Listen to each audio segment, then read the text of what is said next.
Hello there. Today I am going to talk about the new TEMPTU One used with our pre-filled Airpods. These pre-filled Airpods were created for one reason only, to make your life easier. There's no cleaning involved, so when it's time to change to a different color, all you do is remove the Airpod from the compressor and change to your next color. It's literally as simple as that. Before you use one of our pre-filled Airpods, you want to make sure to prep it properly. If you skip this step, you might find yourself needing a little troubleshooting help. The first thing you're gonna do is remove the seal over the needle. This is just a tamper seal, protecting the needle in transit. The next thing you wanna do is shake, shake, shake. You wanna hear those mixing balls really moving around in there and helping to blend that formula inside the pod.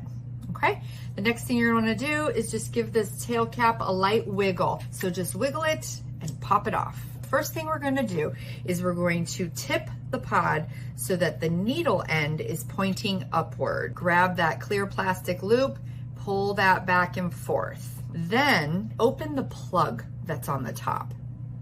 Grab your compressor and you're gonna slide that right on. Okay, then what I like to do is just grab a tissue. You can use your hand too if you'd like, and you're gonna power on the device by using that simple one touch button.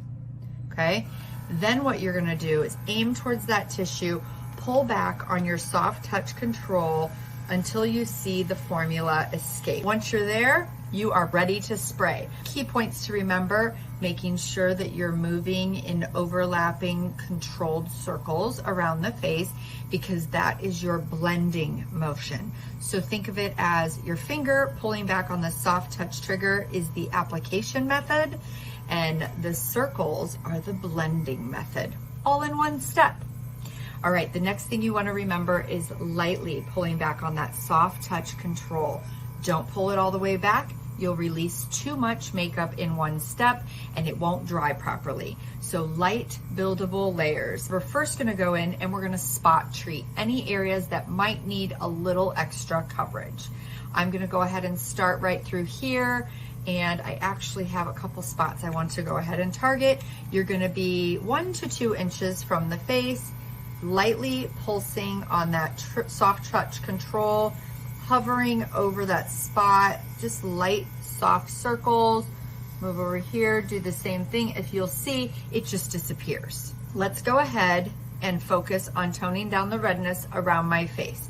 I'm gonna start at the forehead, 4 to 6 inches away from the face, start my circles, barely pulling back on that soft touch control. Overlapping circles, very lightly applying layer 1 to my face. It comes out in such a micro fine mist that you can't really see it come out of the airbrush. So you're definitely just watching the skin to see the change in the skin, which we're already seeing.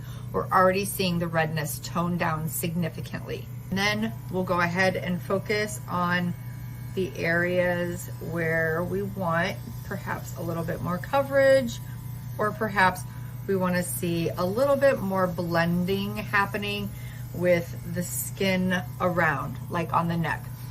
Typically that would take place in the chin area, along the jawline, and blend up into the face.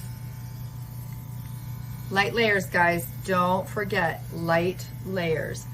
If you see anywhere where you would like to have a little extra coverage of spot treating, you can go back in really closely and just spot treat that area, or you can just continue on till you achieve the amount of coverage that you would like.